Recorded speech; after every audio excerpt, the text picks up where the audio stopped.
Bonsoir Philippe. Donc, Alors, merci. vous vouliez témoigner de l'expérience que vous avez vécue. Donc, qu'est-ce que vous avez vécu dans cette convention?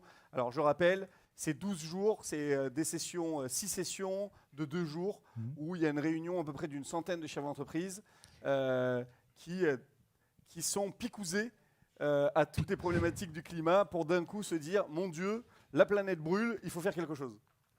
Donc, bonsoir à toutes et tous.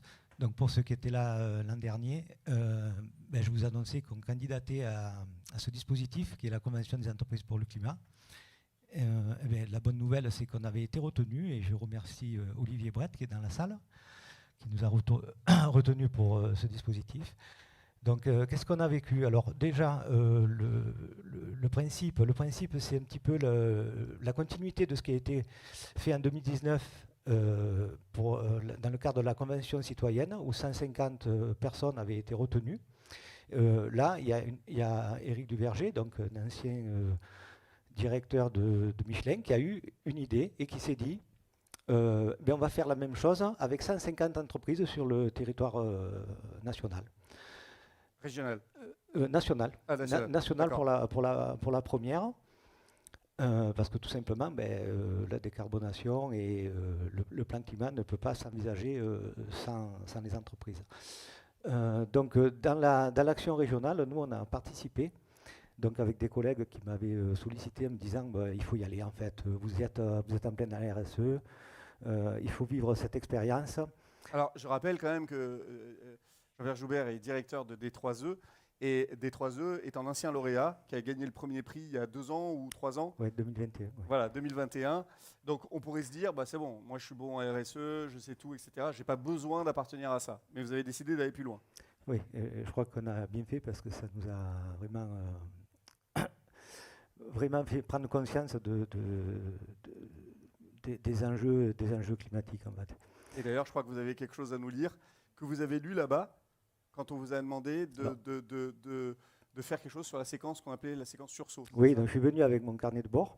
Donc le carnet de bord, ça nous suit pendant les 10 séances. Pour expliquer un petit peu, s'il y a des personnes qui sont intéressées, il y a un dirigeant et un Planète Champion qui participent au dispositif pour ces 10 mois. On participe à des conférences avec des experts du GIEC. La première session, on appelle ça la claque.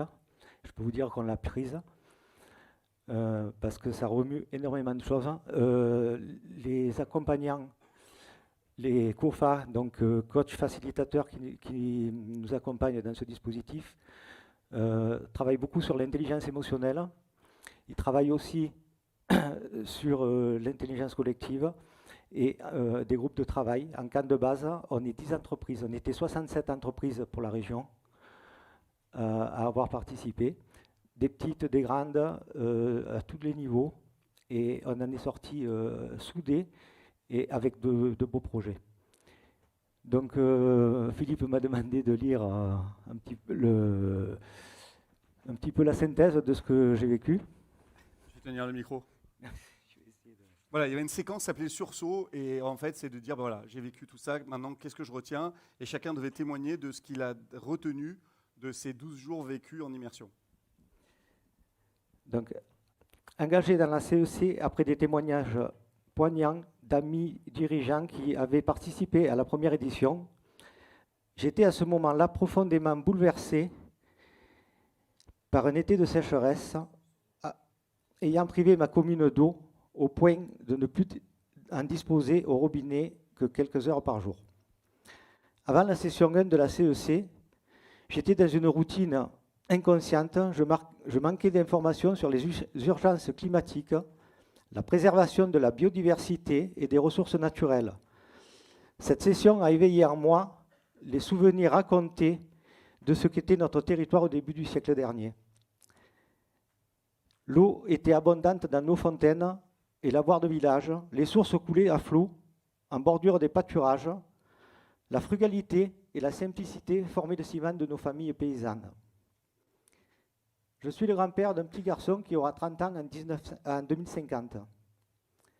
Ce grand-père avait lui-même un grand-père né dans le monde de l'agriculture et de l'élevage qui m'a appris à aimer la nature et le vivant. Je m'apprête à passer le relais d'une carrière de chef d'entreprise folle et aveuglante qui m'avait fait oublier ce vivant que j'adorais tant quand j'étais gamin. Je me sens désormais investi d'une mission bien plus large que la transmission capitalistique aux professionnels de l'entreprise.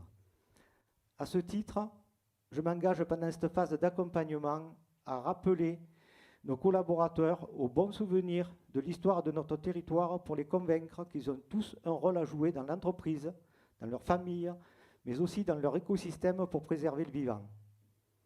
Ensuite, je m'investirai autrement, je ferai de mon mieux pour connecter les anciennes générations et leur sagesse à celle de nos petits-enfants. Bouleversé par ce que pouvaient vivre les générations futures, je fonde beaucoup d'espoir sur les neurosciences, l'intuition et les connexions intergénérationnelles pour que les innovations de rupture permettent à nos descendants de vivre dignement, sans surconsommer, en privilégiant l'entraide, le partage de la valeur découlant des effets utiles pour la planète et l'humanité.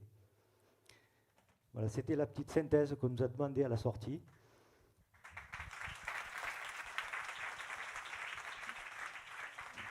Jean-Pierre, c'est l'émotion. À chaque fois qu'il vient, c'est l'émotion. Il nous a dit qu'il aimait ses salariés. Maintenant, il aime le vivant.